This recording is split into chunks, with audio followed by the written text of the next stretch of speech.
ইশাক হোসেন, আপনি আজকে নির্বাচনী প্রচার প্রচারণা করছেন, তো আপনার কাছে প্রথম প্রশ্ন হচ্ছে আপনি কেমন সাড়া পাচ্ছেন? জি, আমাদের প্রচারণা অত্যন্ত ভালো চলছে।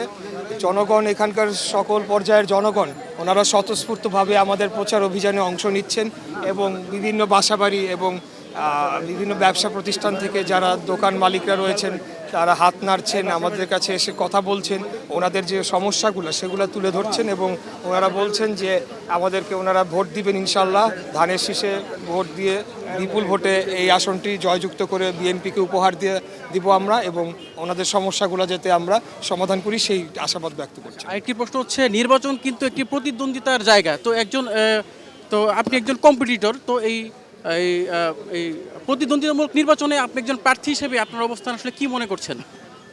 আমি অত্যন্ত আশাবাদী, ইনশাআল্লাহ আমরা এই আসনটি আমরা বিশ্বাস করি যে বিপুল ভোটে আমরা জয়লাভ করে এটা আমরা দলকে উপহার দিতে পারবো। ঢাকা ৬ আসন, বৃহত্তর সূত্রাপুর কোতোয়ালি, ঐতিহ্যবাহী একটি আসন।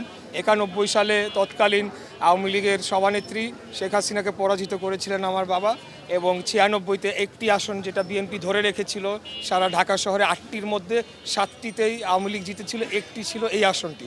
এবারও আমি মনে করছি যে আমাদের যেভাবে আমি সাড়া পাচ্ছি, আমাদের সকল পর্যায়ের জনগণ আমার কাছে আসছেন এবং ওনারা বলছেন ওরা আমাদের ভোট দিয়ে জয়যুক্ত করবেন।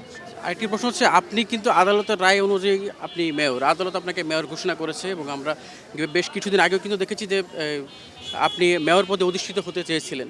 তো আপনি যদি নির্বাচনে আবার জয়লাভ করেন এখানে, তাহলে তো আপনি সংসদ সদস্য প্রার্থী হবেন।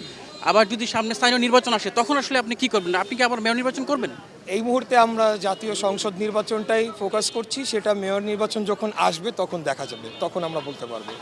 আর আপনি আদালতের যে বিষয়টি বলেছেন, এটা বাংলাদেশের সর্বোচ্চ আদালত থেকেই আমার যে রায়টি সেটিকে বহাল রাখা হয়েছে এবং পরবর্তীতে বর্তমান সরকার তারা সেটা আমাকে শপথ গ্রহণ করতে দেয় নাই।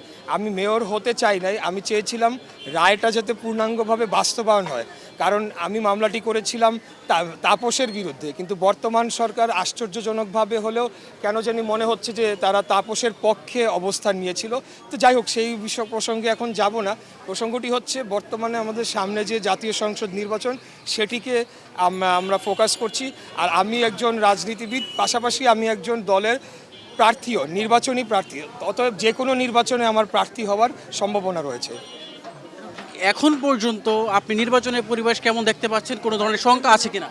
নির্বাচনের পরিবেশ আমাদের ঢাকা ৬ আসনে অত্যন্ত ভালো রয়েছে, এখানে কোনো ধরনের শঙ্কা নেই। আমরা বিশ্বাস করি এখানে অত্যন্ত শান্তিপূর্ণ একটা ভোট হবে এবং ব্যাপক পরিমাণে, বিপুল পরিমাণে জনগণ সেখানে ভোটার টার্ন আউট হবে, ওনারা উপস্থিত হবেন।